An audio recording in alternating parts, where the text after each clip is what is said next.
यह कहानी सुनाई है अंजलि ने, जो उस रात की इकलौती गवाह है। उसकी कांपती आवाज में अब भी उस रात की दहशत साफ झलकती है। वह बताती है, मैं और मेरे 3 दोस्त राज, सोनू और मीरा एक पुराने महल की सैर पर गए थे। महल सुनसान था और लोग कहते थे कि वहां रात को कुछ अजीब घटनाएं होती हैं। हमने सोचा कि ये बस अफवाहें हैं, इसलिए हम महल देखने निकल पड़े। महल बहुत ही पुराना और वीरान था। जैसे ही हम अंदर दाखिल हुए, ठंडी हवा का एक झोंका आया और मेरे पूरे शरीर में सिहरन दौड़ गई। हम चारों ने हंसते हुए कहा, कितना डरावना माहौल है। लेकिन अंदर पहुंचते ही हमें एहसास हुआ कि कुछ सही नहीं था। महल के अंदर हर कोने से अजीब सी आवाजें आ रही थीं और दीवारों पर लगे पुराने चित्र हमें घूर रहे थे। हम आगे बढ़े और महल के बीचों बीच एक बड़ा कमरा था, जहां की दीवारें धुंधली थीं। अचानक सोनू ने कहा, मुझे लगता है कि कोई हमें देख रहा है।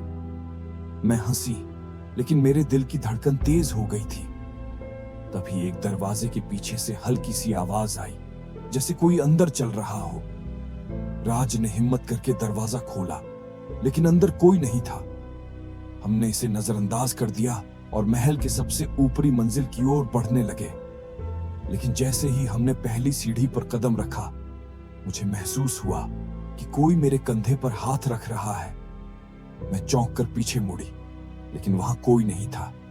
तभी मीरा चिल्लाई, यहां से भागो। उसने देखा था कि एक परछाई हमारे पास से गुजरी थी।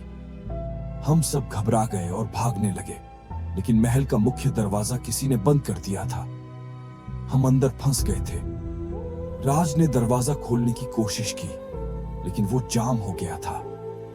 तभी महल की दीवारों से जोर जोर से धड़कने की आवाजें आने लगी, जैसे कोई हमारे चारों तरफ घूम रहा हो।